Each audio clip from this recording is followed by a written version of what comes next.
경축순환농업은 농식품 부산물과 가축 분뇨를 자원화해서 사료와 비료로 활용함으로써 농업 환경을 보존하고 경제적인 이익을 창출하는 농업 방법입니다. 이러한 까닭으로 최근 지속가능한 농업에 대한 하나의 수단으로서 경축순환농업이 부각되고 있는 상황입니다. 이러한 배경에는 기존 폐기물로 인식되던 가축 분뇨가 자원화가 가능한 원료로 그 인식이 변화한 데 따른 것인데요. 관련 법령도 지속적으로 개정되어 가축분뇨 자원화를 촉진하는 방향으로 가축분뇨 처리 정책이 진행되고 있는 상황입니다. 실제로 연구진이 우수 사례를 대상으로 분석한 결과를 보면 경축순환 농업의 경제적 편익이 발생하는 것으로 나타났고요. 토질이나 수질, 대기질 개선 등 환경적 편익 또한 적지 않은 것으로 분석되었습니다.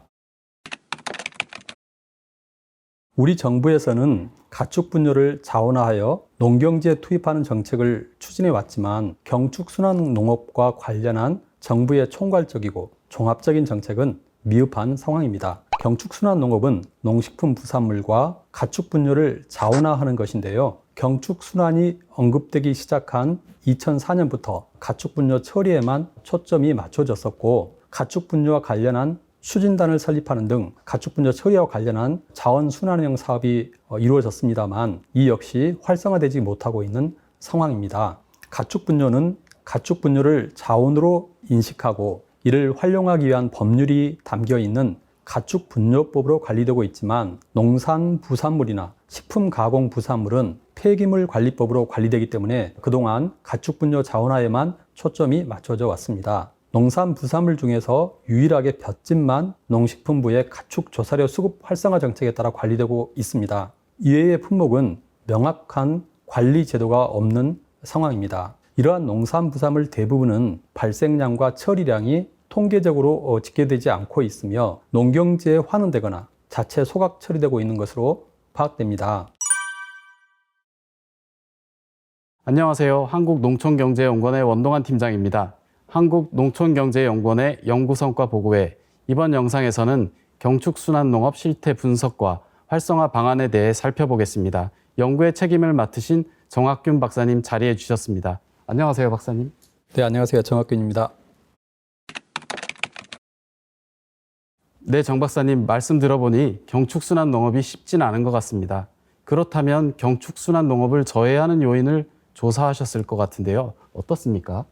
네, 중앙정부에서 추진한 관련 사업을 검토하고 또 자원업체하고 전문가 설문을 통해서 살펴본 결과 경축순환 농업을 제외하는 요인이 많은 것으로 나타났습니다. 우선 경축순환 농업 관련 사업을 평가해 본 결과 가축분뇨 처리 지원 사업에서는 자원화업체의 높은 운영비, 또 가축분뇨 퇴액비 수요 부족, 이러한 애로운 사항들이 나타났고요. 광역 친환경 농업 단지 사업에서는 지역 내 친환경 경종, 또 친환경 축산의 생산 규모의 차이가 많이 났고요. 또 지역 농업인의 낮은 관심도로 인해서 사업이 원활하게 추진되지 못하는 것으로 조사가 되었습니다. 또 산지 생태축산 농장 조성 사업의 경우에는 초지 조성이나 관리에 대한 농장의 비용 부담이 높고 과다 방목 시에 환경 오염 및 산림 훼손이 발생하기 때문에 사업 추진이 어려운 것으로 나타났습니다. 전문가 대상 설문 결과에서도 경축순환 농업의 저해 요인이 나타났는데요. 주요 저해 요인으로는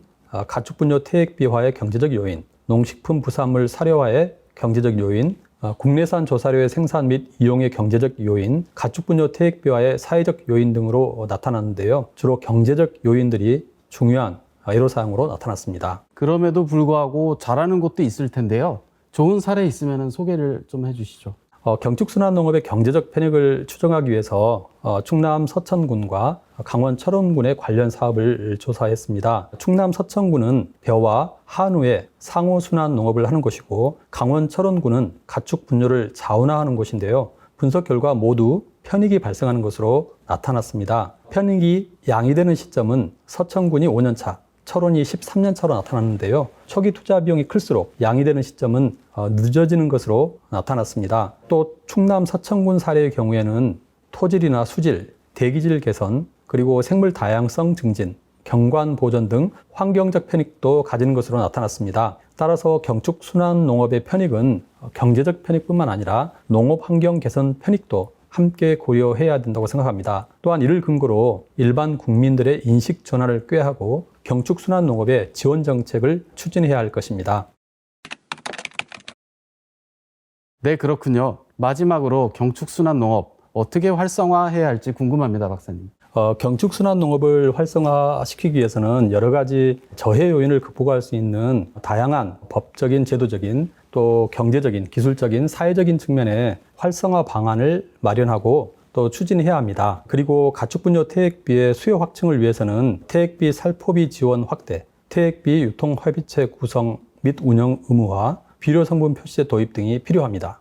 이와 함께 가축분뇨 및 농식품 부산물 자원화를 위한 인프라 확대가 필요하고요. 또 시설 유지 확대 방안을 도출해야 합니다. 또 하나 그 자원화 시설의 높은 운영비를 고려해서 우수 운영 사례에 대한 인센티브 등을 지원하는 방안도 고려해야 할 것입니다. 네, 말씀 잘 들었습니다, 박사님. 말씀 주신 것처럼 다양한 저해 요인을 제거해 나가려면 관련된 모든 사람들의 인식 개선이 중요하리라 생각됩니다. 아무쪼록 우리나라 경축순환 농업이 활성화돼서 농업 환경을 보존하고 경제적인 이익을 창출하는 농업으로 변모해 나갔으면 합니다. 정 박사님 오늘 나와주셔서 감사드리고요. 이번 영상은 여기에서 마치도록 하겠습니다. 감사합니다.